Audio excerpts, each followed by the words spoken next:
நல்ல தலைப்பு கொடுக்கப்பட்டிருக்கிறது. தமிழ் மொழியையும் பண்பாட்டையும் காப்பது அன்றைய கலைகளா இன்றைய கலைகளா?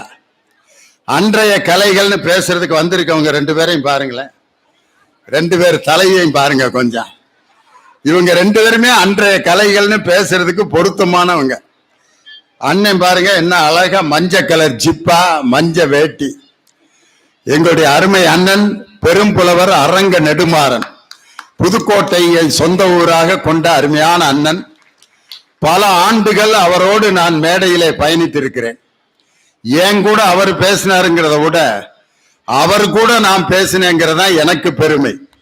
என்ன காரணம்னா, பாட்டு பாடி மேடையில் பேசக்கூடிய தமிழகத்தின் குறிப்பிடத்தக்க பேச்சாளர்களில் அவருக்கென்று ஒரு தனி இடத்தை இன்று வரை தக்க வைத்திருப்பவர் என்னுடைய அருமை அண்ணன் அரங்க நெடுமாறன். பாட்டுனா அந்த ஜிப்பாவுக்கு அதுக்கும் அவர் மேடையில் நின்று பாடினார்னா ஏதோ பெரிய பாகவதர் பாடின மாதிரி இருக்கும். பழைய தியாகராஜ பாகவதர் மாதிரி தெரியும் ஒரு சைடில் பார்த்தா. தியாகராஜ பாகவதருடைய பாட்டு மாதிரியே இருக்கும்.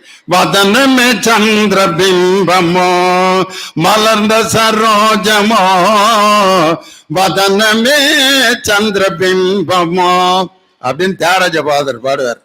அண்ணன் அப்படி நின்று அப்படி கையை ஆட்டி பாடினார்னா அந்த தோரணம் அப்படியே இருக்கு. அப்படி ஒரு அருமையான பாடி நல்ல சிந்தனை மிகுந்த இலக்கிய செய்திகளை உங்களுடன் பரிமாற வந்திருக்கக்கூடிய அருமை அண்ணன் பெரும்புலவர் அரங்க நெடுமாறன் அன்றைய கலைகளேங்கிற அணிக்கு தலைமையேற்று பேச வந்திருக்கிறார். இன்றைய கலை அன்றைய கலைகளேங்கிறதுக்கு அவரோடு இணைந்து பேச வந்திருப்பவர். அவர் ஒரு பேச்சாளர் மட்டுமல்ல, சிறந்த கவிஞர். அவர் எப்படிப்பட்ட கவிஞர் என்று சொன்னால், புதுக்கோட்டை மட்டுமல்ல தமிழ்நாடு முழுவதும் நடைபெற்று கொண்டிருந்த அறிவொளி இயக்கத்தில் அவர் ஒரு பாட்டு எழுதினாரு. அந்த பாட்டு இந்திய மொழிகள் அனைத்திலும் மொழிபெயர்க்கப்பட்டு கல்வியை பரப்புவதற்காக பயன்படுத்தப்பட்டது. அது என்ன பாட்டுன்னா, சைக்கிள் ஓட்ட கத்துக்கணும் தங்கச்சி அப்படின்னு ஒரு பாட்டு எழுதினார். பெண்கள் சைக்கிள் ஓட்ட கத்துக்கிட்டா ஒரு இடத்துல இருந்து இன்னொரு இடத்துக்கு போய் அவர்களுடைய அறிவு விரிவாகும் அப்படிங்கிற அந்த செய்தியை பரப்புவதற்காக அவரால் எழுதப்பட்ட ஒரு பாடல். மிக அருமையான கவிதையை பற்றி ஒரு ஆய்வு செய்து மிகப்பெரிய முனைவர் பட்டம் பெற்றிருக்கக்கூடிய அருமையான என்னுடைய அருமை சகோதரர் கவிஞர் நா. முத்துநிலவன் அவர்கள் அன்றைய கலைகளேன்னு பேச வந்திருக்காரு. ரெண்டு பேரும் பாடி பேசக்கூடிய ஜாம்பவான்கள். இந்த பக்கம் பாருங்க, இன்றைய கலைகளை அப்படின்னு பேசுற ஆளுங்க சட்ட கலரை பாருங்க. அங்கிட்டு எங்க ஒரு பாட்டுக்காரன் ராமராஜ்ய மாதிரி திக்கு ரோஸ் கலர்ல இப்படி ஒரு கலர் சட்டையெல்லாம் எங்க ஊர்ல குடுகுடுப்பக்காரங்க தான் போட்டு வருவாங்க. ஆனா விஜயகுமார், பேராசிரியர் விஜயகுமார் அந்த கலர் சட்டை போட்டிருக்காருன்னா எந்த இடத்துக்கு போனாலும் தான் பளபளப்பாக தெரிய வேண்டும் என்ற ஆசை. அவருடைய பேச்சா அதே மாதிரி ரொம்ப கோப ஆவேசத்தோடு பேசக்கூடிய மிகச்சிறந்த பேச்சாளர் பேராசிரியர் விஜயகுமார். சென்னையிலே ஒரு தனியார் கல்லூரியில் தமிழ்துறை தலைவராக பணியாற்றி கொண்டிருக்கிறார். அண்மையில் நடைபெற்ற ஒலிம்பிக் செஸ் போட்டியிலே பங்கேற்று ஒலிம்பிக் பட்டம் பெற்ற பிரக்யானந்தா மற்றும் வைஷாலி ஆகிய இரண்டு வைஷாலி ஆகிய இரண்டு அகில உலக செஸ் சாம்பியன்களினுடைய ஆசிரியர், அவர்களை உருவாக்கிய ஆசிரியர் நம்ம பேராசிரியர் விஜயகுமார். அவரோடு இணைந்து இன்றைய கலைகளில் பேச வந்திருக்காரு பாருங்க கவிஞர் இனியவன். அவர் மிலிட்டரிக்காரர், இந்திய கப்பற்படையிலே பணியாற்றி கொண்டிருக்கிறார். எந்திரிச்சுன்னா அந்த தோற்றத்திலே கண்டுபிடிச்சிருவீங்க மிலிட்டரிக்காரன்னு. அவருடைய பேச்சினுடைய நயம் உங்களுக்கு எல்லாம் தெரியாது இல்லை. தமிழ் சினிமா பாட்டுல எப்படிப்பட்ட பாட்டை டுபாக்கூரா இன்னைக்கு கவிஞர் எழுதினாலும் அதுக்கு அப்படியே விளக்கம் கொடுத்துருவார். கவி பேரரசு வைரமுத்து அந்நியன்கிற ஒரு படத்துல அண்டங்காக்கா கொண்டக்காரி ரண்ட கரண்ட கரண்ட கரண்டக்கன்னு ஒரு பாட்டு எழுதினார். இப்படியெல்லாம் பாடல்கள் எழுதுகிறார்களேன்னு ஒரு அணியில ஒருத்தர் பேசினார். இவர் எந்திரிச்சு அண்டங்காக்கா கொண்டைக்காரி என்ற பாடல் ஒரு பக்தி பாடல் அப்படின்னா அசந்துட்டாங்க எல்லாரும். அதுவா பக்தி பாடல்? அண்டங்காக்கா கொண்டைக்காரி என்றால் யார்? அண்டத்தை காப்பவள் மதுரை மீனாட்சி, அவள் கொண்டையோடு இருப்பாள். மதுரை மீனாட்சியை பற்றிய பாடல் தான் அண்டங்காக்கா கொண்டைக்காரினார். உடனே நான் குறுக்க போய் ரெண்டக்கன்னா என்னையான்னு கேட்டேன். எல்லா சாமி வீட்டுக்கும் போனீங்கன்னா ஒவ்வொரு சாமி வீட்லயும் 2 அக்கா இருப்பாங்க. பெருமாளுக்கு 2 அக்கா, சிவபெருமானுக்கு 2 அக்கா, முருகனுக்கு 2 அக்கா. அதனாலதான் அந்த கவிஞர் ரெண்டக்கான்னு எழுதினாருங்கவன். கவிஞர் வைரமுத்து கண்ணீர் விட்டு கதறிட்டார். நான் ஏதோ ஒரு அர்த்தத்துல எழுதினதுக்கு இப்படி உங்கால் ஒருத்தன் விளக்கம் கொடுத்தான் ஐயான்ட்டு. அது மாதிரி எல்லா பாட்டுக்கும் விளக்கம் கொடுப்பாரு. இன்றைய கலைஞன் பேசுறதுக்கு பொருத்தமானவர். கலைங்கிறது எப்படி உருவாகும்? ஒரு பேச்ச பேசிக்கிட்டே இருந்தோம்னா, இப்படி அட்டென்ஷன்ல நின்று பேசினோம்னா அதுக்கு பேரு கலை இல்லை. தேசிய கீதம் மட்டும்தான் நம்ம அட்டென்ஷன்ல நின்று பாடணும். மேடையில பேசும் பொழுது, அன்பார்ந்த பெரியவர்களே, தாய்மார்களே, இந்த புத்தக திருவிழாவிலே நான் எதற்காக பேச வந்திருக்கிறேன் அப்படின்னா, முதல்ல உன்னை துப்பாக்கி எடுத்து சுடணும்டான்றான். ஒரு மேடையில பேசும்போது அந்த கை கால்கள் அசைவு, முக அசைவு, முக பாவனை. பாரதியாருடைய பாட்டை சொல்லும் பொழுது அந்த முக பாவனையோட சொல்லணும். அச்சமில்லை அச்சமில்லை அச்சம் என்பதில்லையே, உச்சி மீது வானிடிந்து வீழுகின்ற போதிலும் அச்சமில்லை அச்சமில்லை அச்சம் என்பதில்லையே அப்படின்னு சொன்னாதான் பாரதியாருக்கு மரியாதை. அச்சமில்லை அச்சமில்லை அச்சம் என்பதில்லையே, உச்சி மீது வானிடிந்து வீழுகின்ற பாரதியார் ஆஸ்பத்திரியில் அட்மிட் ஆகி மூக்குல டீப்பை சொருகிடுவாரு. எவன்டா என் பாட்டை இப்படி கொலை பண்றான்? சிவாஜி கணேசனுடைய திருவிளையாடல் வசனத்தை பேசணும்னா சிவாஜி கணேசன் குரல்ல அப்படி நடந்து பேசணும்னா அதான் கலை. அங்கம் புழுதிபட அறவாளை நெய் பூசி பங்கம் படபரண்டு கால் பரப்பி சங்கதனை கீர் கீரென அறுக்கும் நக்கீரனோ எங்கவியை ஆராய்ந்து சொல்லத்தக்கவா. உண்மையிலே சிவபெருமான் இப்படி பேசியிருப்பாரான்னு நமக்கே சந்தேகமா இருக்கு. சிவபெருமானை அப்படியே தன் கலைத்திறனால் நேரடியாக கொண்டு வந்த ஒரு அற்புதமான நடிகர் திலகம் சிவாஜி கணேசன். அவர்தான் அவருக்கு நடிகர் திலகம்னு பேர் வச்சது காரணம், எந்த கேரக்டர் எடுத்தாலும் அந்த கேரக்டராவே மாறிடுவார். கலை என்பது ஒரு முக அசைவு, ஒரு கலை. கை கால்களை அசைப்பது ஒரு கலை. ஒரு விஷயத்தை இசையோடு பாடுவது ஒரு கலை.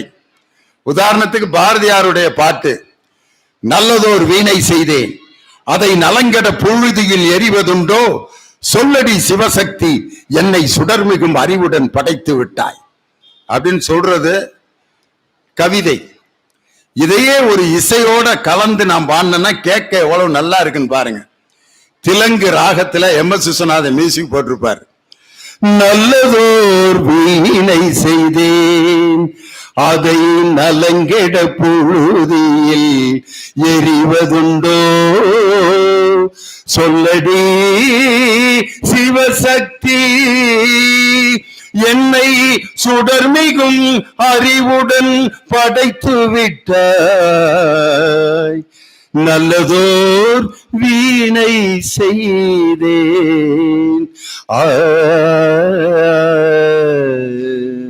இது எப்படி இருக்கு?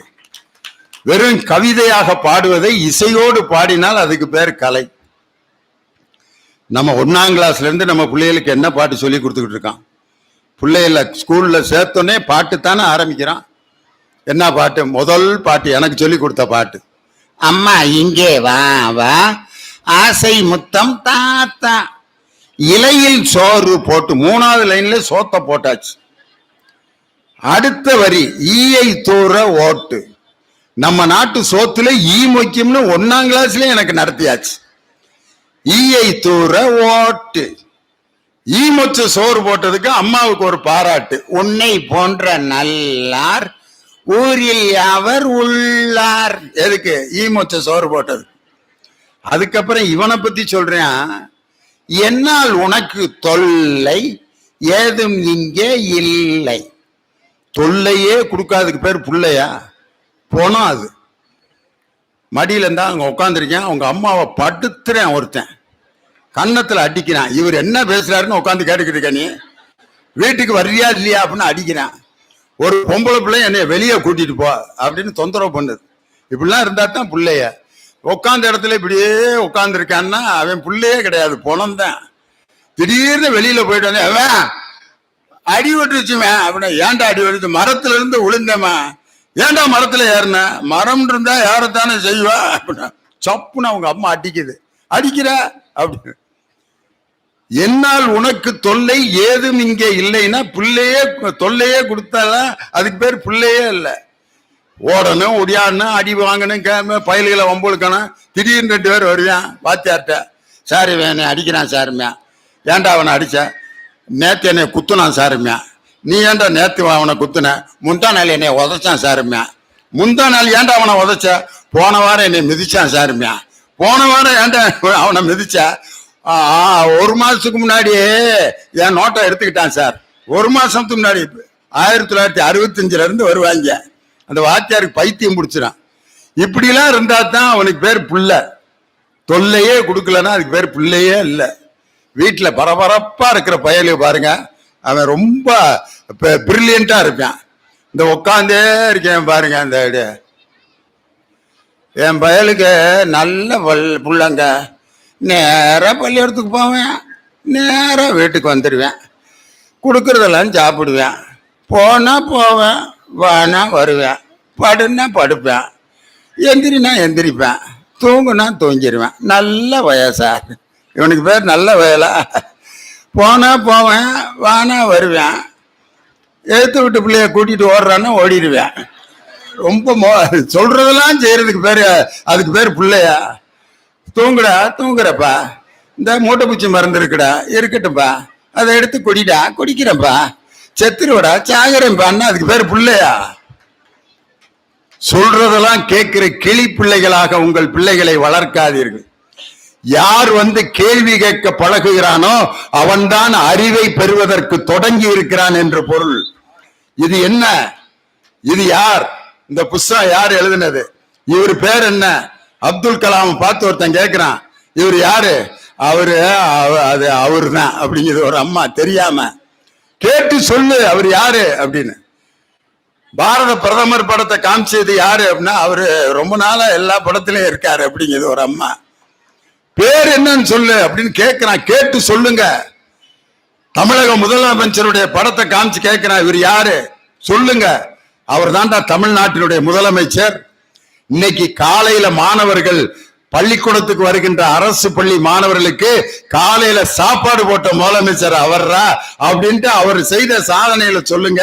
பக்கத்துல கலைஞர் படம் இருந்துச்சுன்னா அவர் யாரா அப்படின்னா, இன்னைக்கு நம்ம பேசுற தமிழ் மொழிக்கு செம்மொழி அந்தஸ்து வாங்கி கொடுத்த தலைவர்ரா அவரு அப்படின்னு சொல்லுங்க. ஒவ்வொருத்தர் படத்தையும் காமிச்சு பேசுங்க. உங்க குழந்தைகள் 1ஆம் கிளாஸ்ல சொல்லி கொடுக்கிற பாட்டு இன்னொரு பாட்டு இருக்கு, தோசை அம்மா தோசை, அம்மா சுட்ட தோசை. தோசை அம்மா தான் சுடணும்னு எவன் எழுதி வச்சது?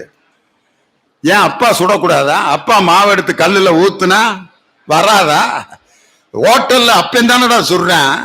பெரிய ஹோட்டல்ல ராக்கெட் ரவா எவன் சுடுறது? விளக்க மாத்துல எண்ணெயை தொட்டு சத்து சத்து சத்து சத்துன்னு அடிச்சு 1 கரண்டி மாவு இவ்வளவு பெரிய தோசையா? நெய் ரோஸ்ட் யாரு? தோசை மாஸ்டர். அங்க சுடுறாரு, வீட்டுல சுட மாட்டேங்கிறாரு. ஒரு தடவை நம்ம சுட்டோம்னா அப்புறம் நம்மளே சுட போட்டுருவாளுங்க. அதனால அங்க சுட்டாலும் நம்ம வீட்டுல மாவை தொற்றக்கூடாது, மாப்பிள்ள மாட்டிக்கிருவோம் அப்படிங்கிறான்.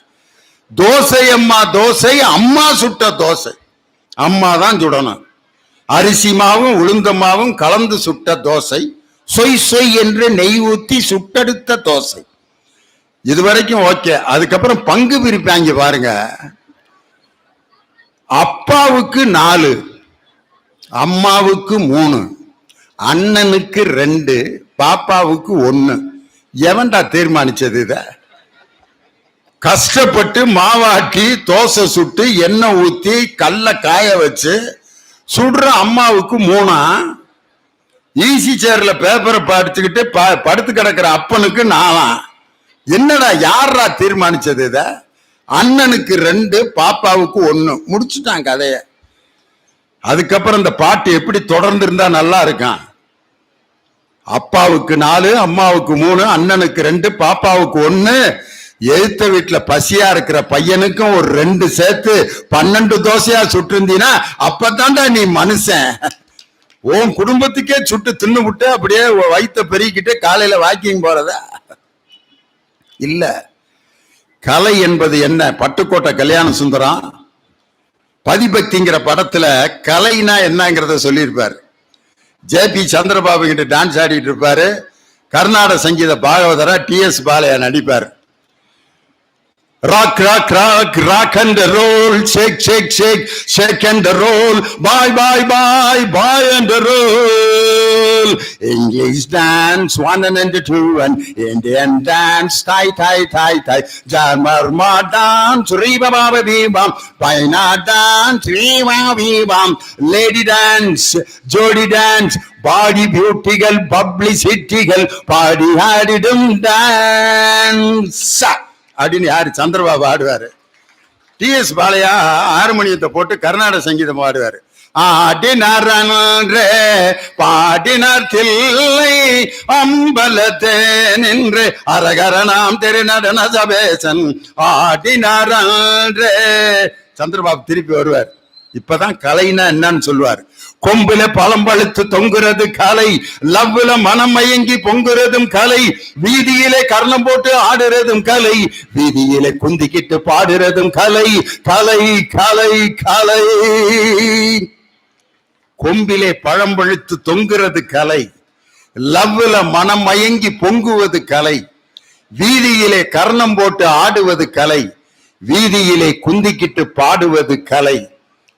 கலை என்பது கலைக்காகனே ஒரு குரூப் இருக்கு.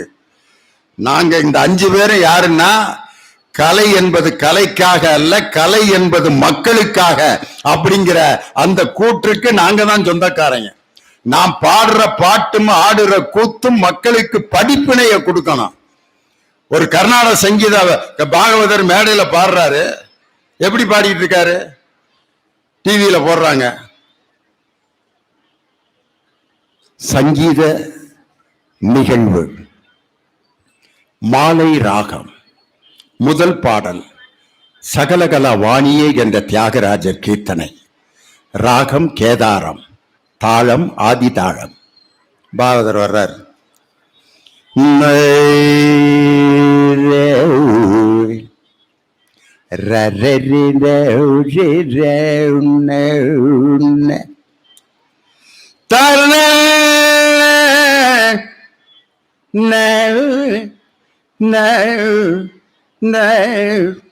முன்னால உட்கார்ந்து இருக்கவங்க எப்பட ஆரையும் பாரு பாட்ட, ஏதோ வகுறு வலி போல இருக்கு, அதான் நவ்வு நவ்வுன்னுகிட்டே இருக்காருங்கிறான். இல்லடா ஐயா, இன்னொருத்தன் சங்கீதம் தெரிஞ்சவன் சங்கதி கொடுக்குறாரா கேதார ராகத்தை.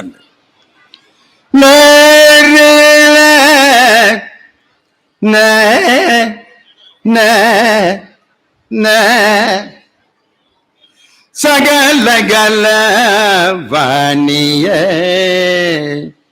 சகல சகல சகல சகல சகல கூட்டத்தை என்ன சங்கீத என்ன அருமையா சங்கதி கொடுத்துட்டு இருக்கா பார்த்தாளா அப்படின்னு ஒரு குரூப் பேசிட்டு, இன்னொரு குரூப் என்ன பேசுனா சகல சகல. அவருக்கு அவர் சகலைக்கு ஏதோ பிரச்சனை போல இருக்கு மாப்பிள, அதான் சகல சகலங்கிற வார்த்தையை விட்டு நகர மாட்டேங்கிறாருன்னு. ஒரு குரூப் கேதார ராகத்தை ரசிக்குது. அந்த குரூப்புக்காக நாங்க மேடையில பேசல பாடல. பேசுற பேச்சும் பாடுகிற பாட்டும் மக்களுடைய சிந்தனையை தெளிய வைக்கணும். அவன்தான் உண்மையான கலைஞன். அந்த கலை தான் இந்த நாட்டுக்கு இன்னைக்கு தேவை. அப்படிப்பட்ட கலைகள், அன்றைய கலைகள், இன்றைய கலைகள், தமிழ்நாட்டின் தமிழரின் மொழியையும் பண்பாட்டையும் இன்னைக்கு எது காப்பாத்துது? அன்றைய கலைகள் இன்றைய கலைகள் பேச 4 பேர் வந்திருக்காங்க. ரொம்ப அற்புதமான பேச்சாளர்கள். தமிழ் மொழி காப்பாற்றப்பட வேண்டும், நம் பண்பாடு காப்பாற்றப்பட வேண்டும். பண்பாடுங்கிறது நம்ம பயன்படுத்துற பொருள்களை எல்லாம் பாருங்க, இன்னமும் நம்மளாம் நினைச்சிட்டு இருப்போம் அந்த நம்ம செய்யற சடங்கு பொருள்கள் எல்லாம் எந்த அர்த்தமும் இல்லைன்னு. வளைகாப்புன்னு பெண்ணுக்கு மாசமா இருக்கும்போது நடத்துவோம். அப்ப வளையல் போடுவாங்க. எத்தனையோ ஆபரணங்கள் இருந்தும் வளையலை ஏன் தேர்ந்தெடுத்தாங்கன்னு யாருக்காவது தெரியுமா? அந்த பிள்ளைக்கு கம்மல் போட்டு விடலாம், அல்லது நெக்லஸ் போட்டு விடலாம், அல்லது அந்த பிள்ளைக்கு காலில் இது கையில மோதிரம் போடலாம். ஏன்டா வளையலை தேர்ந்தெடுத்து அதை போட்டு விட்டுக்கிட்டே இருக்காங்க? காரணம் இல்லாம வச்சிருப்பான் தமிழன். காது குத்துனா கம்மல் போட்டுக்கலாம், விரல் இருந்தா மோதிரம் போட்டுக்கலாம், கை இருந்தா வளையல் போடலாம். மற்ற எந்த ஆபரணத்தையும் போடுறதுக்கு எந்த பிரச்சனையும் கிடையாது. ஆனா வளையல் போடும்போது மட்டும் இந்த 5 விரல்களும் ஒன்றாக சுருங்கி இடம் கொடுத்தால்தான் வளையல் உள்ள போகும். எதுக்காக வளையலை வளைகாப்புக்கு தேர்ந்தெடுத்தான்னா, அந்த மாசமா இருக்கிற பெண் இந்த வெவ்வேறு குணங்களை உடைய உறவினர்கள் இந்த விரல்களை போல் இருந்தாலும் அவர்கள் அனைவரையும் அனுசரித்து செல்ல வேண்டும் என்பதற்காகத்தான் 5 விரல்களையும் மடக்கி உள்ளே போடுகின்ற வளையலை தேர்ந்தெடுத்து வளைகாப்பு நடத்தியவன் உலகத்தில் நம் தமிழன் தான். தமிழனுடைய பண்பாட்டுக்கும் கலாச்சாரத்திற்கும் ஒரு சிறப்பு இருக்கு. எவ்வளவு பழங்கள் இருந்தாலும் தேங்காய் வாழைப்பழத்தை தான் வைக்கிறான். யாராவது பலாப்பழத்தை வச்சு பரிசம் போட வர்றானா? இல்ல அன்னாசி பழம் 15 பழத்தை கொண்டுட்டு பொண்ணு பார்க்க வந்திருக்கோம்ங்க, எதுக்குடா கொய்யா பழத்தை வச்சு பொண்ணு பார்க்க வந்திருக்கீங்கன்னு பார்க்க வந்தவன திட்டுவேன். ஏன் தேங்காய் வாழைப்பழத்தை தேர்ந்தெடுத்தோம்னா அதுலயும் ஒரு காரணம் இருக்கு. தேங்காய உடனே சாப்பிட முடியாது, உடைச்சு கஷ்டப்பட்டு கத்தியில கீறி தான் சாப்பிடணும். வாழைப்பழத்தை நினைச்சோன்னு சாப்பிடலாம். இதே மாதிரிதான்டா உன் வாழ்க்கை.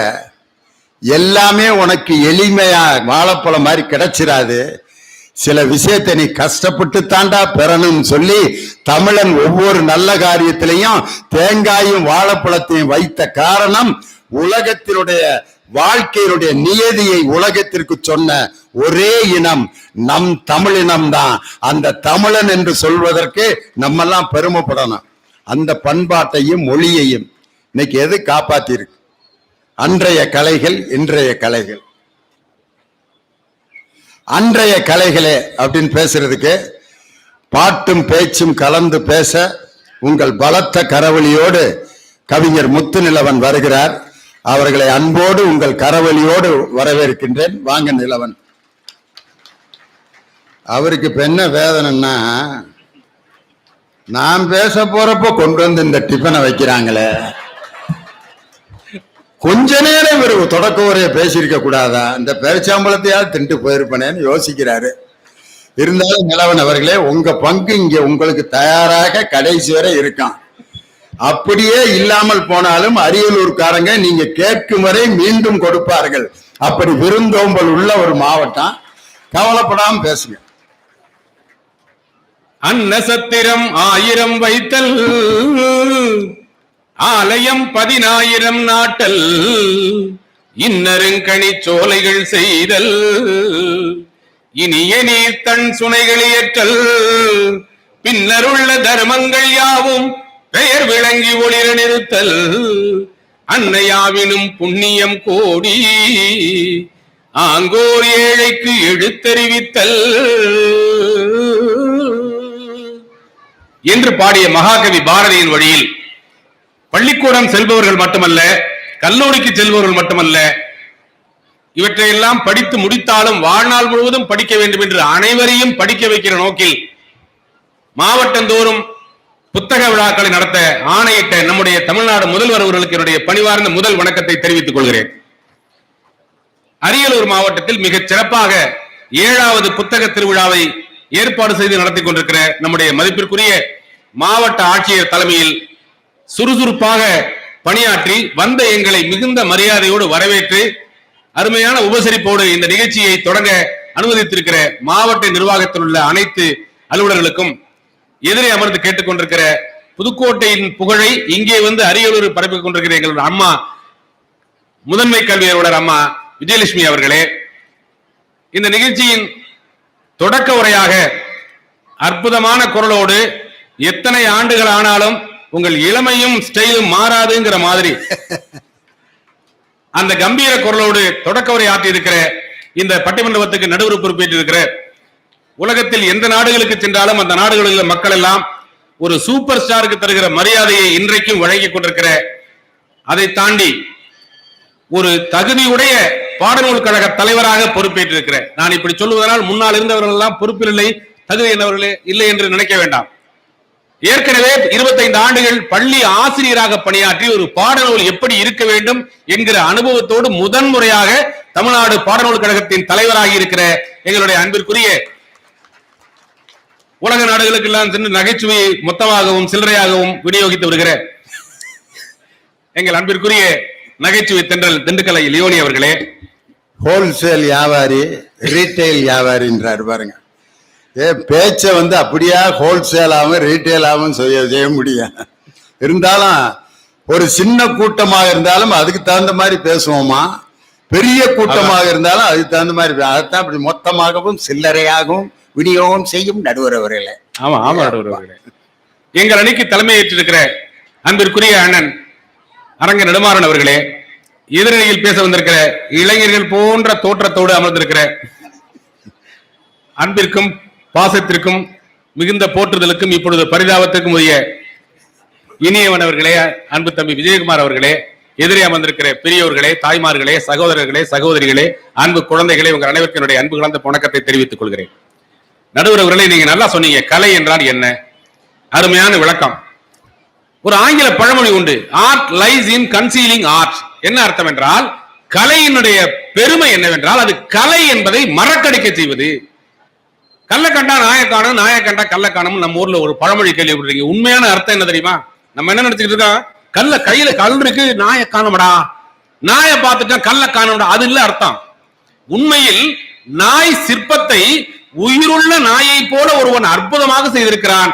அது சிலை என்று நினைத்தால் நாய் தெரியாது, நாய் என்று நினைத்தால் சிலை தெரியாது. கல்லை கண்டால் நாயை காணோம், நாயை கண்டால் கல்லை காணோம் என்பது அதனுடைய பொருள். ஒரு உயர்ந்த கலை, அது கலை என்பதை மறக்க செய்து நம்முடைய வாழ்நாளின் ஒரு பங்குடையதாக மாற்றிவிடும். அதுதான் உயர்ந்த கலை. அதுவும் தமிழ் கலை, இலக்கியம், எழுத்துக்கலை, பேச்சுக்கலை, நாடகக்கலை, கூத்துக்கலை, இசைக்கலை, எவ்வளவோ கலைகள் இருக்கின்றன. இந்த கலைகள் எல்லாம் மக்களுடைய வாழ்க்கையை வழிநடத்துகின்றன. கலை தருகிற ஆச்சாரம் தான் கலாச்சாரம். எப்படி நமக்கு வாழ்க்கையின் நுட்பமான எல்லாத்தையும் பாட புத்தகத்தில் தர முடியாது. அப்படி பாடப்புத்தகத்தில் தர முடியாததை நம்முடைய பண்பாடு தருகிறது.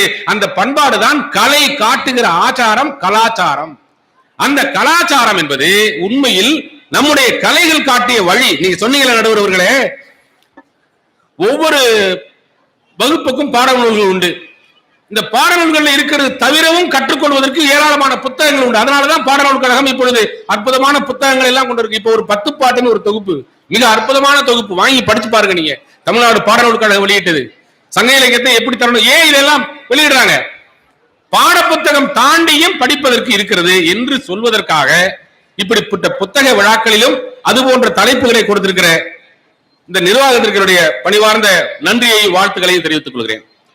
நடுவர் அவர்களே, நீங்க பாடநூல் கழக தலைவர், பட்டிமன்ற நடுவர் மட்டுமா, ஒரு திரைப்பட நடிகரும் கூட, திரைப்பட கலையும் அறிந்தவர். ஏற்கனவே ஒரு படம் ரொம்ப காலத்துக்கு முன்னாடி நடிச்சீங்க, கங்கா கௌரி, இல்லைங்களா? எதுக்கு அதை போய் ஞாபகப்படுத்திட்டு இருக்கீங்க?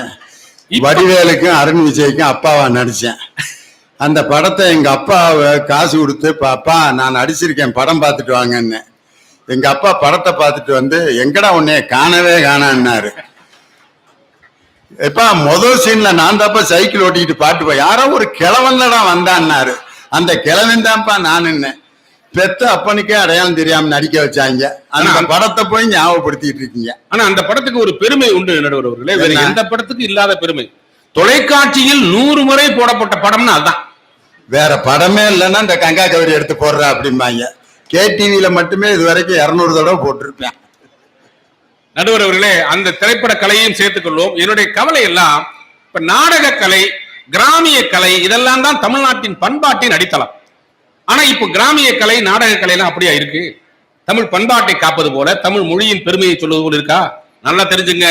ஒரு காலத்துல கிராமத்துல மகாபாரத கதை நடந்துச்சுன்னா, மகாபாரத கூத்து நடந்துச்சுன்னா, அந்த துயிலர் காட்சி இருக்குல்ல, பாஞ்சாலி துகிலின் காட்சிக்கு முன்னால் அந்த நடிக்கிற துச்சாதனா நடிக்கிற நடிகர் பாஞ்சாலி காலை தொட்டு வணங்கி, தாயே தமிழ் பண்பாட்டுக்கு ஒவ்வாத விஷயத்தை நான் பண்ண போறேன், என்ன மன்னிச்சுக்க என்று சொல்லிவிட்டு மன்னிப்பு கேட்டுக்கொண்டு அதற்கு பிறகு துகில் வராம். இதுதான் கிராமிய பண்பாட்டு நமக்கு கற்றுக் கொடுத்தது. அதே போல மரப்பாச்சி பொம்மைக்கு கூட துணி சொட்டி கொடுத்த பண்பாடு தமிழ் பண்பாடு. மரப்பாச்சி பொம்மைக்கு கூட, நான் அதுக்கு மேல விளக்கம் சொல்லல, ஆனால் இன்றைக்கு அப்படி இருக்கிறதா என்பதை நீங்கள் தயவு செய்து யோசிச்சு பார்க்கணும். நாடக கலை, நாடக கலைனா நாடகத்தினாலதான் இன்னைக்கு இருக்கிற சினிமாவெல்லாம் 5 கோடி செலவில் எடுக்கப்பட்ட படம், 10 கோடி செலவில் எடுக்கப்பட்ட படம், 200 கோடி செலவில் எடுக்கப்பட்ட படம்லாம் வருது. நம்ம ஆள் அதை சொல்றான், நீ எத்தனை கோடிக்கு வேணாலும் செலவழிச்சு எடியா, அந்த நடிக்கிற பொம்பளை பிள்ளைகளுக்கு மட்டும் ஒரு 5 பாயிண்ட் துணியை கொஞ்சம் சேர்த்து எடுத்து கொடுத்து ஒரு 200 ரூபாய்க்கு ஒரு 2 பாயிண்ட் துணியை சேர்த்து எடுத்து கொடுத்து போட்டு வர சொல்லுங்கடா. கோடிக்கணக்கில் அதுக்கு செலவழிச்சுட்டு இதுக்கு மட்டும் செலவழிக்க மாட்டேங்கிறீங்களேங்கிற அப்படி ஆயிடுச்சு. நான் என்ன சொல்ல வந்தேன்னா, நாடகம் சுதந்திர போராட்ட காலத்துல மிகப்பெரிய மாற்றங்களை ஏற்படுத்தியது. இன்னைக்கு என்ன மாற்றத்தை ஏற்படுது தெரியுமா? இப்ப போன வாரம் புதுக்கோட்டையில ஒரு வள்ளி திருமணம் பேரு, ஆனா தலைப்பே மாத்திட்டாங்க. கந்தனின் காதல் மனம், குகனை மணந்த குறிஞ்சி மலர். சரி பரவாயில்ல, கதையை தான் மாத்தல, தலைப்பாவது மாத்திரா உள்ள பாடுற பாட்டு. முருகன் வள்ளியை பார்த்து பாடுறாரு, நடுவர் அவர்களே, வள்ளி பொண்ணே ஏ வள்ளி பொண்ணே இப்ப வளைச்சு புட்டி நீ என்ன பாட்டுன்னு தெரியுதுல்ல உங்களுக்கு? இதெல்லாம் தெரியாம எப்படி இருக்க முடியும்? இப்படி ஆயிடுச்சு நாடக கலை என்பது. வெற்று பொழுதுபோக்காக அது கூட பரவாயில்ல. இப்ப நாடகத்துல முருகனை நடிக்கிறவரு முன்னெல்லாம் தேசுலாவும் பூங்காவனமனில் நானுலாவும் கலைமானை நானே தேடி வந்தேனே புள்ளிமானே அப்படி பாடிட்டு வந்த முருகன் இப்ப என்ன பாடிட்டு வர்றாரு தெரியுமா? என்ன பண்றாரு? மலம பித்தா பித்தாத்தே மலம பித்தாத்தே அப்படின்ட்டு முருகனை எப்படா அரபி குத்தெல்லாம் பாட வச்சீங்கன்னு. அந்த தேசுலாவும் பூங்காவனம் அதில் பாடினா எல்லாம் வேர்க்கல்ல வாங்கி திங்கவும் டீ குடிக்கவும் ஓடிடுறான். அதனால முருகனே இப்ப டிஸ்கோ முருகன் ஆயிட்டாரு. நாடகம் இப்படி ஆச்சா? சினிமாவில நல்ல விஷயங்களை ஏற்றுக்கொண்ட நாடு இந்த நாடு.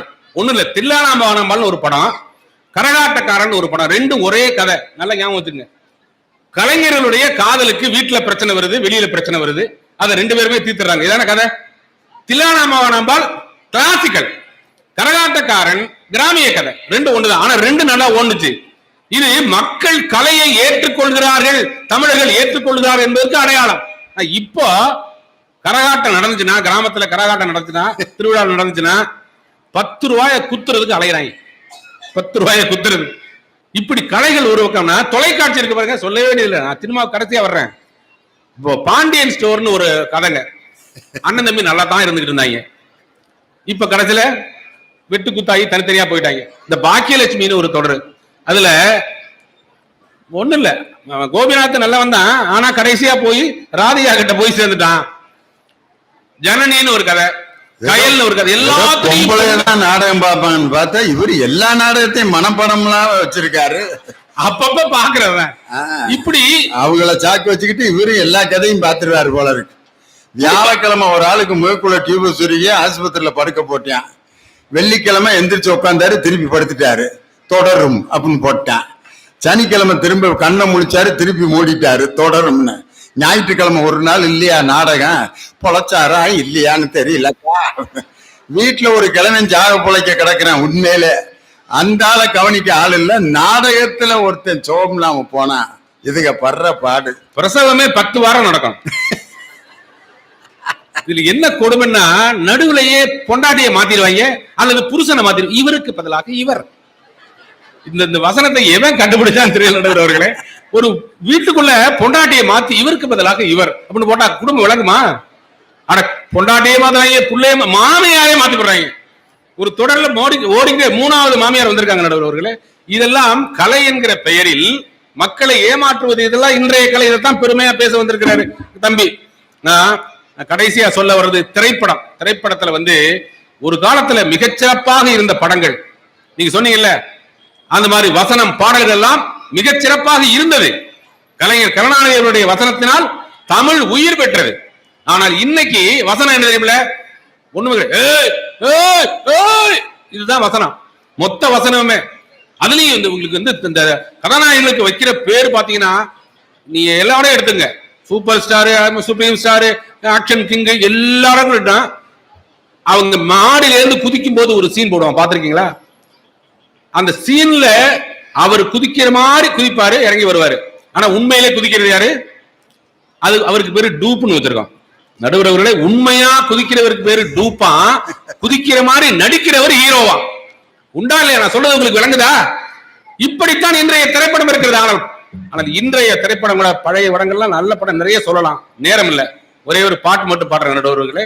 அன்றைய பாட்டு இன்றைய பாட்டு எப்படி இருக்கு?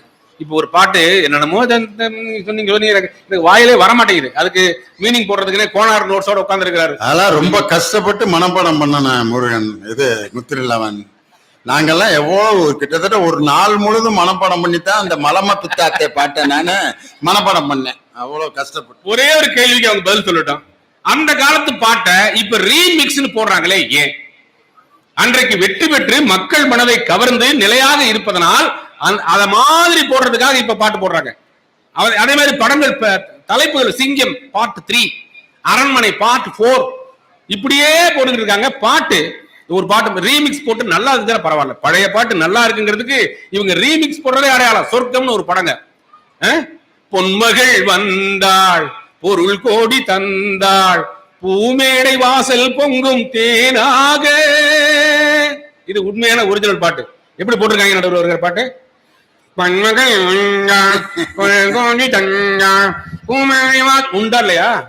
அது மட்டும் இல்ல, அதுக்கப்புறம் மொத்தைகள் சிரிக்கும் நிலத்தில் செல்வத்தின் வினைப்பை விதைக்கும் சொர்க்கத்தின் அணைப்பில் கிடக்கும். டி.எம். சௌந்தரராஜன் மட்டும் திருப்பி கல்லறை விட்டு எந்திரிச்சிருந்தாரு. திரும்ப மூட்டை பூச்சி மருந்து குடிச்சிட்டு செத்துருப்பாரு. உசுரை கொடுத்து நாம் பாடினதை இப்படி கொலை பண்ணி கொள்றாங்களே அப்படின்னு. எல்லா பாட்டுக்கும் அர்த்தம் சொல்றேன். இனியவன் இதுக்கு அர்த்தம் சொல்லணும். டமாலே டமாலே டுமீலே டுமீலே டுமீலு டுமீலே டமாலே டமாலே. அதுக்கு நீங்க அர்த்தம் சொல்லணுங்கிறத அன்போட நான் கேட்டுக்கிறேன்.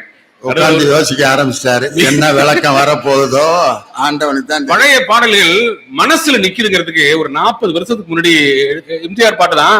ஆனா அந்த பாட்டு இப்பவும் கூட மனசுல நிக்க நடுவர் அவர்களே. படகோட்டி படம் பாத்தீங்களா நீங்க? அது எப்படி பாக்க? அது எப்படி எம்ஜிஆர் சரோஜாதேவி நடிச்ச படம்? சரோஜாதேவி நடிச்ச படம்ல எம்ஜிஆர் படம்ங்கிறதுக்காக தாங்க பார்த்தேன். இவரு ஒருத்தர் சரோஜாதேவிங்கிறதுக்காக தான் பார்த்தேனா? இல்ல, எம்ஜிஆர் கூட நிறைய கதாநாயகி நடிச்சிருக்காங்க. அதுல நடிச்சது சரோஜாதேவி.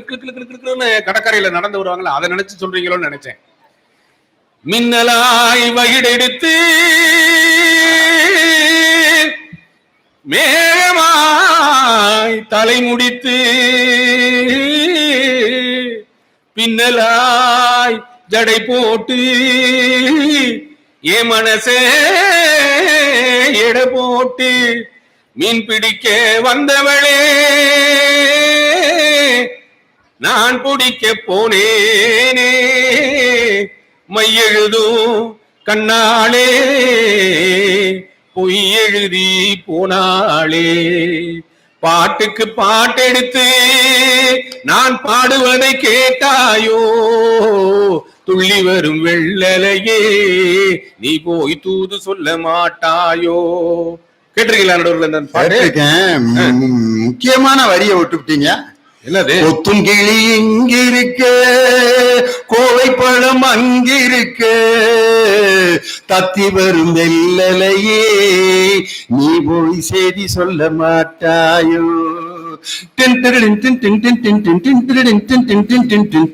அடே அப்பா, ஆசைக்கு ஆசை வச்சே நான் புறம்தான் காதலிச்சே ஓசையிடும் பூங்காற்றே நீதான் ஓடி போய் சொல்லிவிடு. கொத்துங்கிளி இங்க இருக்கான், கோவப்படம் சென்னையில இருக்கான். ரைட்டு தான். ஆக ஒரு பாட்டுனா ஆண்டு பாட்டை கூட பாட விட மாட்டேங்கிறாரியா நிம்மதியா. வீட்டுக்காரமா சென்னையில இருக்குன்ட்டு அந்த அதையே இப்படி ஞாபகப்படுத்துறீங்க. ஒரு நிம்மதியா நாங்க பாடிக்கிட்டு இருக்க வேணாமா? இல்ல, நீங்க முதல்ல ஆரம்பிக்கும் போதே இந்த பட்டிமன்றம் தொடங்கும் போதே நீங்க வீட்டுல அவங்க ஞாபகப்படுத்த ஆரம்பிச்சீங்க. என்னன்னு? அமுதே தமிழ தங்கச்சி பேரு தானே? எங்க வீட்டுக்காரம பேரு அமுதாமா. அத இப்ப சொல்றாரு. ஆக என்ன சொன்னாலும் என் மேல இப்படி பழிய போடுற மாதிரியே பேசுறீங்களாப்பா. நடுவர் அவர்களே, நான் சுருக்கமாக சொன்னால், கடைசியாக நிறைவாக சொன்னால், பழைய கலைகள் எல்லாம் சிறப்பாக இருக்கிறது என்று நான் வக்காலத்தை வாங்கவில்லை. ஆனால் பெரும்பான்மையாக ஒண்ணு இல்லைங்க, திரைப்படங்கள் பேரை கொடுக்கிறேன். வீரபாண்டிய கட்டபொம்மன், கப்பல் ஓட்டிய தமிழன், தாய்க்கு பின் தாரம், நல்லவன் வாழ்வான், இப்படி நம்பிக்கை ஊட்டுவதாக இருந்தாலா இல்லையா? ஆனா இப்போ கில்லி, சுள்ளா, கொட்டாங்கச்சி, மகாஜனங்களே, பத்தான், பிகினிங், பர்கானா, டாடா எல்லாம் மேல இருக்கிறவன் பாத்துக்குவான்.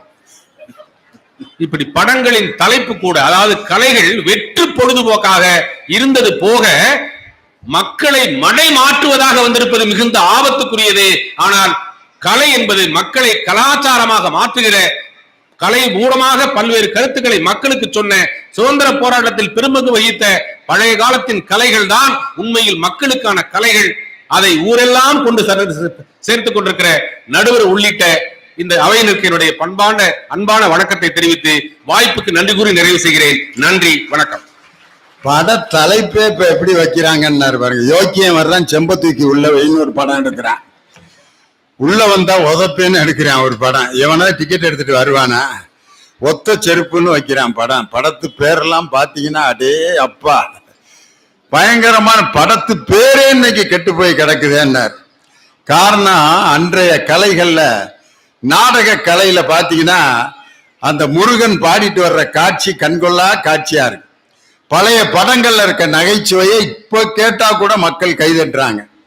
நடிகவேல் எம்.ஆர். ராதா பாகப்பிரிவின படத்துல அப்படி சிகரெட் குடிச்சிட்டே வருவாரு. என்ன வசனம் பேசிட்டு வருவார் தெரியுமா? ஃபாரின்ல நீரோவில ராக்கெட்டும் கப்பலும் விட்டுக்கிட்டு இருக்கான். நம்ம பயிலுக அதே நீரோவில இட்லியும் கொலா புட்டும் செஞ்சு வாயில விடுறான். சொன்னேன் ஒன்ஸ் அப்பான் எ டைம், எவன்டா நான் சொல்றத கேட்டேன், ஒரு வயல நான் சொல்றத கேட்க மாட்டேங்கிறாங்க. ஒரு காமெடி பேசுற வசனத்துல கூட வெளிநாட்டுல நீராவிலையும் ராக்கெட்டையும் கப்பலையும் விடுறான், நம்ம பயிலுக்கு அதே நீராவில இட்லியும் கொலா புட்டும் செய்யறான். எப்படா சயின்ஸ் முன்னேறும்னாரு பாருங்க. ஒரு நடிகன் பேசுகிற டயலாக் கூட சிந்திக்கிற மாதிரி அன்னைக்கு இருந்தது. அதே மாதிரி அவங்களுடைய குரல் மாற்றத்திலே அவ்வளவு ரசிக்க வைப்பாங்க. டி.எஸ். பாலையா தில்லான மோகனம்பால்ல பத்மினி டான்ஸ் ஆடிட்டு இருப்பாங்க. சிவாஜியும் டி.எஸ். பாலையாவும் யாருக்கும் தெரியாம வந்து அவங்க டான்ஸ் ஆடுறத பார்த்துட்டு, இவர் வந்திருக்கிறது அவருக்கு தெரியாது, அவர் வந்தது இவருக்கு தெரியாது.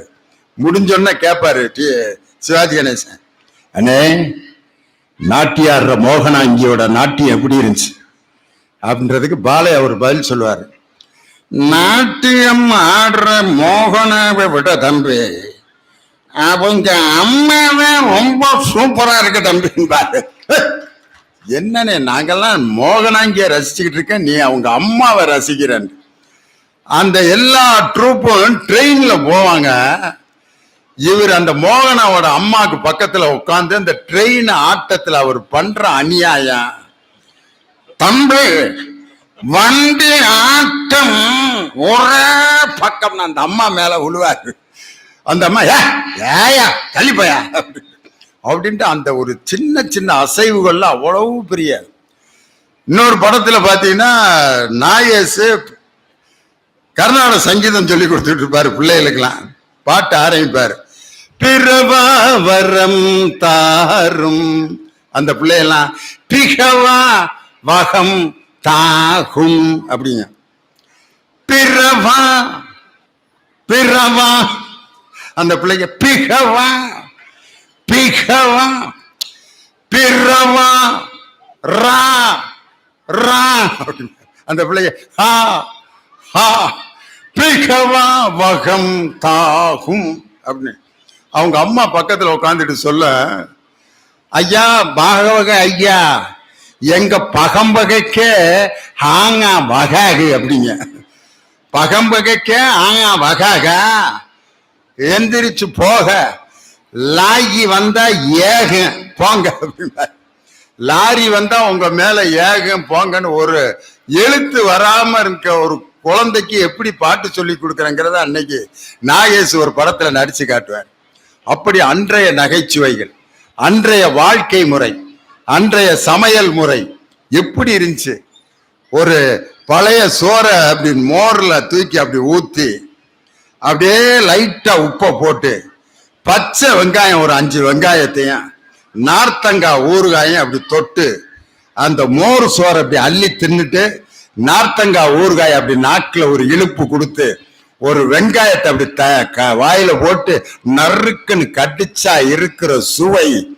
ஒருத்தர் இப்படியே வாயை துடைக்கிறாரு, அவருக்கு ஊறுகாய் மோர் சோறுன்னா இங்கிட்டு பரப்பிட்டு வந்துருச்சு. இந்த உணவு சொன்னோன்னா உங்களுக்கு வாய் ஊறுத. இப்ப இருக்கிற உணவு சொல்லும் போது வாய் ஊறுதா? பர்கர் அப்படின்னா இது என்ன திங்கிற பொருளா? யாரோ ஜப்பான்காரன் பேர் மாதிரில இருக்குன்ட்டு அதைத்தான் இன்னைக்கு நம்ம பிள்ளைகளுக்கெல்லாம் வாங்கி கொடுத்து ஒன்னொன்னு தண்டி இருக்கு. ஒருத்தன் ஆட்டோல உட்காந்துருக்கான், ஆட்டோ முழுதும் அவன் தான் உட்காந்துருக்கான். அவங்க அம்மா காமிக்குது, என் பையன் தாங்க. பையனா? என்னம்மா தண்டி இருக்கான்? 6வது படிச்சுட்டு இருக்கான் சார். இவ்வளவு பெருசு இருக்கான். டவுசர் கடையிலேயே கிடைக்கல, 2 டவுசரை வாங்கி மூட்டி ஒரே டவுசரா தச்சு போட்டிருக்காங்க. என்னடான்னா பர்கரு பீஸா ஆகாகா வாகாகாலாம் தின்னு விட்டு நம்ம பழைய பாரம்பரிய உணவுக்கு இன்னைக்கு நம்ம திரும்பிக்கிட்டு இருக்கோம். அதனால அன்றைய கலைகள் தான் மகிழ்ச்சி அப்படின்னு பேசினார். இன்றைய கலைகள்னு பேசுறதுக்கு பேராசிரியர் விஜயகுமார் ரொம்ப கோபமா இருக்காரு. எங்கேயா போறாரு? மைக் இங்க இருக்கா, நான் இங்கிட்டு ஒரு மைக் வச்சிருக்காங்களாக்குன்னு அதை விட்டுட்டு எதுக்குடா ஓடுறாருன்னு பார்த்து கூடயே தண்ணி பாட்டில் எதுக்கு எடுத்துட்டு வர்றாருன்னா அவ்வளவு ஆக்ரோஷமா பேசுவாரு. அப்பப்ப அப்படி தண்ணியை போட்டு தண்ணி குடிச்சுக்கிட்டு இருந்தா தான் அவரால் பேச முடியும். எந்த வார்த்தை சொன்னாலும் மாட்டிக்கிறீங்க போல இருக்கு. தண்ணி அடிக்கிறது, தண்ணி போடுறது எல்லாம் போச்சு. பாவலர்கள் பாலூட்ட பாண்டி பழம்பதியில் காவலர்கள் தாளாட்ட கற்ற மனங்களனும் தொட்டிலே அன்று துயின்று மிக வளர்ந்து பட்டுப்போல் நாவசைத்து பால் மழலை சொல்லி வந்த கட்டி தமிழே கவிதை பெருஞ்சுவையை 8 திக்கும் எழில் வளர்த்த பூமகனை தொட்டிலே கிடந்த என்னை தொல்காப்பியன் படுத்த கட்டிலே கிடைக்கின்ற கனிமகளே கனிமணக்க பேசும் கற்றோர் அவையினிலே நடை பயில வந்திருக்கும் நான் உந்தன் இளைய மகன் உந்தன் பாதம் தொட்டு தொடங்குகிறேன் தூயவளே தமிழ் தாயே வாழியணி. எங்க அண்ணன் முத்து நிலவன் அவர்கள் பேச வர்றப்போ அந்த காலத்து பண்பாட்டோட அந்த கேக்கு பேரிச்சம்பழம் எல்லாம் கொண்டு வந்தோம். அதான் இந்த காலத்து பண்பாடு. ஏன் அண்ணன் பேசுறப்ப கொண்டு வந்தாங்க? அண்ணனுக்கு சுகர் இருக்கு, பிபி இருக்கு, இத சாப்பிடக்கூடாதுன்னு பண்பாட்டோட இருக்கிறது இந்த காலம். இந்த ஒரு காலத்துல பெரிய பிடிக்கு அரைப்பிடி அரிசி சோறு தின்னாரு எங்க தாத்தா. 16 உள்ள பெத்தாரு. காரணம் அவருக்கு சுகர் கிடையாது, பிபி கிடையாது. இன்னைக்கு ஒருத்தர் வீட்டுக்கு காபி குடிக்க ஒருத்தர் வந்தாருன்னா, சார் காபி குடிக்கிறீங்களா? குடிக்கிறாங்க. சக்கரை போட்டாதீங்க அப்படின்றாரு. ஏன் போட்டீங்கன்னா அதுதான் கடைசி சக்கரை, போட்டு கொடுங்க, வீட்டுக்கு மாலையை வாங்கிட்டு வந்துருங்கிறார். ஏயா ஒரு கரண்டி சர்க்கரையை போட்டா வீட்டுக்கு மாலையா? அப்படி ஆயிட்டான் ஐயா. இன்னைக்கு எங்க போறது? அன்றைய கலைகள் அன்றைய உணவெல்லாம் இன்னைக்கு சாப்பிட முடியுமா? வைர ஊசிங்கிறதுக்காக வயிற்றுல குத்திக்கிற முடியுமா மிஸ்டர் முத்துநிலவன் அண்ணா? ஐயா, புத்தகங்கள் வழியே உலகத்தை படித்தால் அறிவு தழைக்கும், உலகத்தையே புத்தகமாக்கி படித்தால் அனுபவம் தழைக்கும் என்று சொன்னார் தமிழின தலைவர் முத்தமிழறிஞர் டாக்டர் கலைஞர் அவர்கள். நல்லா தட்டலாம் கையே, கை தட்டினா கொசு கடிக்காது. நீதிபதி அவர்களே, அந்த காலம் பழமை என்று பழமை பேசல் அன்றி பழமை இருந்த நிலை பாமரர் ஏதறிவார்னா பாரதி. சார் அந்த காலத்துல நாங்கெல்லாம் அந்த காலத்துல நீங்க மாட்டு வண்டியில போனீங்க. இது ராக்கெட் காலம். இன்னமும் மாட்டு வண்டியில போனா புத்திசாலின்னு சொல்லுவானா அண்ணா அரங்க நெடுமாறன் அண்ணா? சார் அந்த காலத்துல அடிமையில இருந்தோம். கொக்கு பறக்குது அடி பாப்பா, நீ கோபமின்றி கூப்பிடு அடி பாப்பா. தியாகி விஸ்வநாதன் தாஸ் பாடினாரு. கொக்கு என்றால் கொக்கு, அது நம்மை கொல்ல வந்த கொக்கு, வர்த்தகம் செய்ய வந்த கொக்கு, நமது வாழ்க்கையை கெடுக்க வந்த கொக்கு. அது அந்த காலம். மாற்றம் என்பது மானிட தத்துவம். மாறாதிருக்க யான் வனவிலங்கு அல்ல கண்ணதாசன். எவ்வளவு நன்மை எவ்வளவு தீமை என்பது அறிந்து ஏகுமேன் சாலை. தலைவர் மாறுவர் தர்பார் மாறும் தத்துவம் மட்டுமே அட்சய பாத்திரம். அன்னைக்கு அடிமையில இருந்தோம், சுதந்திரத்துக்கு பாடினாரு, சூப்பரா பாடினாரு. இன்னைக்கு தியாகி விஸ்வநாதாஸ் வாரண்ட் அரெஸ்ட், வெள்ளக்காரன் கிண்டல் பண்றான், போலீஸ் வருவான் மேடைக்கு, உங்களை அரெஸ்ட் பண்றோம். முருகன் வேஷத்துல ஒரு வசனம் பேசி பாடினார்ல, இவர் கேட்பாரு, யாருக்கு வாரண்ட்? தியாகி விஸ்வநாத தாஸுக்கு. விஸ்வநாத தாஸ் பாடல, முருகன் வேடத்துல வந்தான், முருகன் வேடன் வேஷத்துல வந்து பாடினாரு. வாரண்ட போய் மாத்தி வாங்கிட்டு வா முருகப்பெருமான்னு சொன்னாரு. அது அந்த காலம். இந்த காலம் மாறி போச்சு சார். இந்த காலத்துக்கு சொன்னா பாரதிய வச்ச நம்ம பையன், காலை எழுந்தவுடன் படிப்பு, பின்பு கனிவு கொடுக்கும் நல்ல பாட்டு, மாலை முழுவதும் விளையாட்டு என்று வழக்கப்படுத்தி கொள்ளு பாப்பா. இது பாரதி. நம்மால் இன்னைக்கு அப்படியே உள்டாடிச்சா, யதார்த்தத்தை சொல்றான். அதான் சார் உண்மை. காலை எழுந்தவுடன் ஹோம்வொர்க், பின்பு கழுத்த அடுக்கும் அந்த சிபிஎஸ்இ ஸ்கூலு, மாலை முழுவதும் டியூஷன். எனக்கு படிக்க பிடிக்கவில்லை தாத்தா. விஜயகுமார் அருமையான பாட்டு ஏற்றிருக்கையா. இந்த பயில பூரா உனக்கு கண்டிப்பா இந்த ஊர்ல ஒரு பெரிய பட்டம் கொடுப்பாங்க. ஏன்னா அவனுக்கு அந்த மாணவர்களுடைய கஷ்டத்தை உணர்ந்து எழுதியிருக்க பாரு, அருமையா. இன்னைக்கு ட்ரெண்ட்ல பகுத்தறிவு, ஏன் எதற்கு எப்படி கேள்வி கேளு, அறிவு வளரும். அதான் புத்தக கண்காட்சி. இன்னைக்கு பையன் கேள்வி கேட்கிறேன். நான் ஒரு கிளாஸ்ல பாடம் எடுத்தேன். கண்ணகி மதுரையை எரித்தாள், இது என்ன காலம்? ஒரு தந்திச்சான், ஃபயர் சர்வீஸ் இல்லாத காலம் சார். கும்பகர்ணன் நிம்மதியாக தூங்கினான், இது என்ன காலம்? கொசுவே இல்லாத காலம் சார். காலத்துக்கு ஏத்த மாதிரி இவர் பாருங்க, டுமீலு டுமீலு. வயசு ஆகுதில்ல, வயசு ஆகுதில்ல, 7.5 கழுத வயசு. டுமீலு டுமீலு டுமீலு டுமீலு. என்னென்ன நல்ல நல்ல பாட்டுலாம் உங்களுக்கு தெரியாதா? ஒருவன் ஒருவன் முதலாளி, உலகில் மற்றவன் தொழிலாளி, விதியை நினைப்பவன் ஏமாளி, அதை வென்று முடிப்பவன் அறிவாளி. பூமியை வெல்ல போர்க்களம் எதற்கு, பூமியை வெல்ல ஆயுதம் எதற்கு, ஆசை துறந்தால் அகிலம் உனக்குன்னு புத்தரா மாறிட்டானே சார். அது உங்களுக்கு தெரியாதா? ஒரு படத்துல சொன்னா நீதிபதி அவர்களே, மகள்களை பெற்ற அப்பாக்களுக்கு மட்டும்தான் தெரியும் முத்தம் காமத்தில் சேராதது என்று ஒரு கவி. இதே நம்மால் உள்டா, அம்மா சொல்ற மாதிரி இதை உள்டா அடிச்சா ஒருத்தன், மகன்களை பெற்ற அம்மாக்களுக்கு மட்டும்தான் தெரியும், அவனை மளிகை கடைக்கு அனுப்பினால் மீதி பேலன்ஸ் திரும்பி வராது. சார் காலத்துக்கு ஏத்த மாதிரி மாறணுமா இல்லையா? ஒரு விளம்பரம் நேத்து பாரு, அன்னைக்கு வெறும் வில்லுப்பாட்டு. அண்ணன் முத்துநிலவன் அண்ணன் மிகச்சிறந்த பேச்சாளர். அண்ணன் சொன்ன மாதிரி அவர் பாவம் இந்த அணியை கொடுத்துட்டாரு எங்க அணி தலைவர், எங்க நடுவர் ஐயா, அதனால அவர் பேசுறாரு. இன்னைக்கு ஒரு விளம்பரம் பார்த்தேன், அன்னைக்கெல்லாம் பார்த்துக்க வெறும் வில்லுப்பாட்டு, பள்ளி திருமணம், டூரிங் டாக்கீஸ்ல படம், அவ்வளவுதான். ஆனா இன்னைக்கு பேஸ்புக், ட்விட்டர், கலைகள் எப்படி வளர்ந்துருக்கு பாரு, மாறி இருக்கு. சினிமா, தொலைக்காட்சி, பேஸ்புக், அது மாத்திரம் இல்ல, இப்ப குறும்படம், இப்ப ஓடிடி குறும்படம். ஒரு குறும்படம் நேத்து பார்த்த நீதிபதி அவர்களே, ரம்ஜான் பெருவிழா. ரம்ஜான் முகமது நபி ஸல்லல்லாஹு அலைஹி வஸல்லம் அழகா சொல்லுவார், சொர்க்கம் எங்கே இருக்கிறது? வயதான உன் தாய் தந்தையரின் பாதத்தில் சொர்க்கம் இருக்கிறது என்று சொல்லுவார். உன் வீட்டு சமையலறையிலே சமைக்கிற பதார்த்தங்கள் வாசனை எத்தனை வீடுகளுக்கு போகிறதோ அத்தனை வீடுகளுக்கும் நீ விருந்தோம்பல் செய்ய வேண்டும் என்று நபிகள் நாயகம் சொல்லுவார். இஸ்லாம் சகோதரர்கள் கொண்டாடுகிற அந்த ரம்ஜான் வச்சு ஒரு குறும்படம், புள்ள அரிக்குதுங்க நினைச்சாலே. ஒரு 3ஆம் கிளாஸ் படிக்கிற குழந்தை ஸ்கூலுக்கு பள்ளிக்கூடத்துக்கு அவங்க அம்மாவோட போற மாதிரி அந்த படம் தொடங்கும். அந்த ஷார்ட் பிலிம் குறும்படம். அவங்க அம்மா கூட போயிட்டு இருக்கோம் பள்ளிக்கூடத்துக்கு, ஜாலியா கையில ஒரு குச்சி மிட்டாய் லாலிபாப். அந்த எதிர்த்த வீட்டுல ஒரு குடிசை வீடு. இந்த குழந்தை அம்மா வாங்கி கொடுத்த லாலிபாப்பை பார்த்துக்கிட்டே போயிட்டு இருக்கோம். முதுகுல பேக் இருக்கும். அந்த குழந்தை ஏத்த வீட்டுல அரைக்கால் டவுசர் மட்டும் போட்டுக்கொண்டு சட்டை போடாமல் பிறந்த மேனியோடு ஒரு குழந்தை இருக்கும். இந்த அம்மா கையை பிடிச்சுக்கிட்டே போறா. தன் அம்மா கையை பிடித்து கொண்டு போகிற அந்த குழந்தை அந்த லாலிபாப்பை பார்க்கும். திடீர்னு அந்த குழந்தைய பார்த்துரும். அம்மாவை பார்க்கும், லாலிபாப்பா பார்க்கும், குழந்தைய பார்க்கும். அம்மாவை பார்க்கும், குழந்தைய லாலிபாப்பா பார்க்கும். திடீர்னு அம்மா பிடித்திருந்த கையை உதறி விட்டு ஓடி போய் அந்த மிட்டாயை அந்த குழந்தைக்கு கொடுத்து விட்டு போகும் ஈத்துவக்கும் இன்பமே இன்பம் ரமலான் வாழ்த்துக்கள் என்று அந்த குறும்படம் முடியும். நீதிபதி அவர்களே, நல்ல விஷயம்லாம் தெரியாது அவங்களுக்கு. சூரரை போற்றுன்னு ஒரு படம்.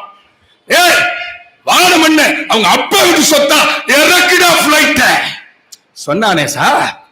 எத்தனை பெரிய வானம், எண்ணிப்பார் உடையும் நீயே, இத்தனை கொய்யா பிஞ்சு நீ அதில் சிற்றெரும்பு பித்து ஏறி மேல் கீழ் என்று பேசல் தாம் என்னே என்கிற புரட்சி கவிஞன் பாரதிதாசன் வரிகளை சொல்லுகிற படம் சூரரை போற்று. வானம் என்ன உங்க அப்பாவுக்கு சொத்தா?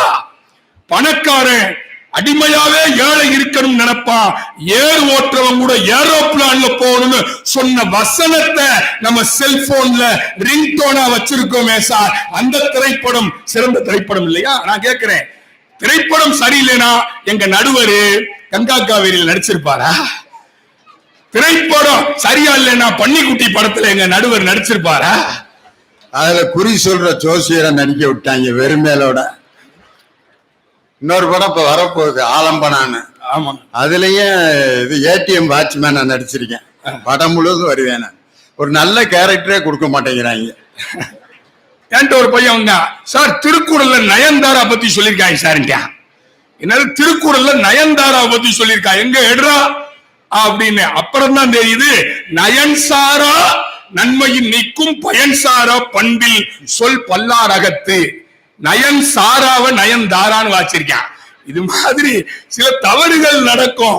ஆனா அன்னைக்கு இருந்த மாதிரி இது ஸ்பீடு காலம் சார், இது ஃபாஸ்ட் ஃபுட் காலம்.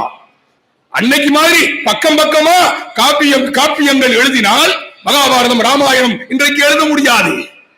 இன்றைக்கு படிப்பதற்கு நேரம் இல்லை, ஓடிக்கொண்டே இருக்கிறோம். எனக்கு தெரியும், மெட்ராஸ்ல எலக்ட்ரிக் ட்ரெயின்ல காய் அறிந்து கொண்டு போகிற பெண்மணிகளை நான் பார்த்திருக்கிறேன்.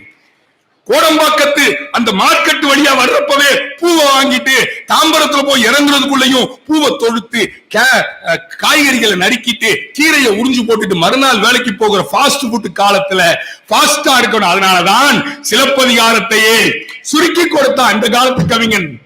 சிலப்பதிகாரத்தை சுருக்கி சொன்னா, புது கவிதையில சொன்னா, திங்களை போற்றுதும் கொங்கலதான் சென்னி குளிவன் குடை போன்றி வங்கன் உலகழித்தலான், ஞாயிறு போற்றுதும் காவிரி நாடும் திகிரி போல் பொற்கோட்டு மேற வளர்ந்திருந்தலான், மாமலை போற்றுதும் நாமநீர் வேலி உலகிற்கவனி போல் மேல் நின்று தான் சுரத்தலான், பூம்புகார். இப்படிலாம் எழுதிட்டு இருந்தோம்னா வயசாயிடும்.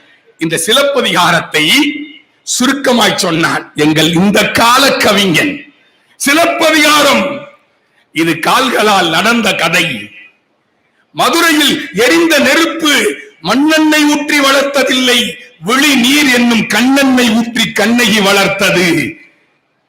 கண்ணால் நகை செய்வாள் என்பதற்காகத்தான் கண்ணகி என்று பெயரிட்டார்களாம். கண்ணகி என்று பெயரிட்டதாலோ என்னவோ அந்த கண்கள் அழுது கொண்டே இருந்தன.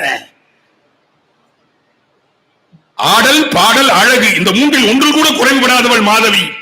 யாழ் வாசித்து அன்றைக்கு மாதவியே மகரையாளாகி மயங்கி கிடந்தாள். கோவலனின் குறுகுறுத்த விரல்கள் வாசித்தன. ஒரு அபூர்வ ராகம் அகப்பட்டது. அதன் பெயர் மணிமேகலை என்ற ஒரு காப்பியத்தையே சுருக்கி கொடுத்தது இந்த காலம். இது தமிழ் வளர்ச்சி இல்லையா சார்? கலைஞன் நல்லா இருந்தாதான் சார் கலை நல்லா இருக்கும். அன்னைக்கு கலைஞன் நல்லா இருந்தானா? தர்மம் என்பார், நீதி என்பார், தரம் என்பார், சரித்திரத்தை சான்று சொல்வார், தாயன்பு பெட்டகத்தை சந்தையிலே எரிந்து விட்டு தன்மான வீரர் என்பார். இந்த திண்ணை பேச்சு வீரரிடம் ஒரு கண்ணாய் இருக்கணும் அண்ணாச்சி, நாம ஒன்னா இருக்கணும் அண்ணாச்சின்னு பாடின பட்டுக்கோட்டை 17 தொழில்கள் செய்து அந்த கலைஞன் மூக்கில ரத்தம் வந்து இறந்து போனார். முதலமைச்சராக இருக்கிற எம்ஜிஆர் சொன்னார், நான் முதலமைச்சராக அமர்ந்திருக்கிற நாற்காலிக்கு 4 கால்கள், 3 கால்கள் என் உழைப்பு, 4வது கால் பட்டுக்கோட்டை என்கிற கவிஞனுடைய பாடல் தான் என்னை முதலமைச்சர் ஆக்கியது என்று சொன்னாரே. அந்த கவிஞன் வறுமையில் இறந்து போனான். அது அந்த காலம். ஆனால் இன்றைக்கு கைத்திர சித்திரங்கள், கணிதங்கள், மெய்த்துறை நூல்கள், சிற்பம், விஞ்ஞானம், வைத்துள்ள தமிழ் நூல்கள், புத்தக சாலை எங்கும் புதுக்கும் நாள் எந்த நாளோ, தாயலில் தமிழை என்ற தமிழரின் கவிதை என்னை 1000 மொழியில் காண இப்புவி அவாவிட்டென்ற தோயிரு மதுவின் ஆடு தொடர்ந்தென்றன் செவியில் வந்து பாயும் நாள் எந்த நாளோன்னு பாரதிதாசன் கனவு கண்டார்ல. கருவாச்சி காவியமும் வடுகப்பட்டி வால்டர் வைரமுத்துவினுடைய கருவாச்சி காவியம் 23 இந்திய மொழிகளிலே மொழிபெயர்க்கப்பட்டிருக்கிறது. கலைஞனை வாழ வைத்தது இந்த காலம். பாரதி உடலில் ஒட்டியிருந்த ஈக்கள் எண்ணிக்கை கூட அவன் பிணத்தை சுமக்க ஆள் இல்லை. வைரமுத்து தான் சொன்னான், சீச்சி, இது புலிகளை மதிக்காத புழுக்களின் தேசமடா. நீ தெருக்கள் தோறும் மனிதர்களுக்கு இல்லை, நாய்களுக்கு சிலை வைப்போம். நல்ல படங்கள்லாம் பாருங்க. முத்துநிலவன் அண்ணா நல்ல படங்கள்லாம் பாருங்க.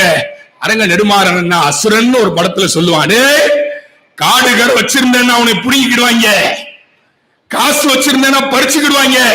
படிடா, படிச்சா அவன் படிப்பை உன்கிட்ட இருந்து பிடுங்க முடியாது, படிச்சு பெரிய அதிகாரத்துக்கு வாடான்னு சொன்ன திரைப்படமானாலும் சரி, இரவே சீக்கிரம் விடிந்து விடு, உறங்காமல் காத்திருக்கிறான் எங்கள் தெரு கூர்க்கா என்று கூர்க்காவின் உறக்கத்திற்கு வருத்தப்படுகிற ஹைக்கூக்கள் வளர்ந்து கொண்டிருக்கிற இந்த காலம், இலக்கியங்கள் செழிக்கின்ற காலம், வியக்க வைத்த ரசிக பெருமக்களுக்கு நன்றி கூறி இந்த காலம்தான் என்று தீர்ப்பை எதிர்பார்த்து விடைபெறுகின்றேன். நன்றி, வணக்கம்.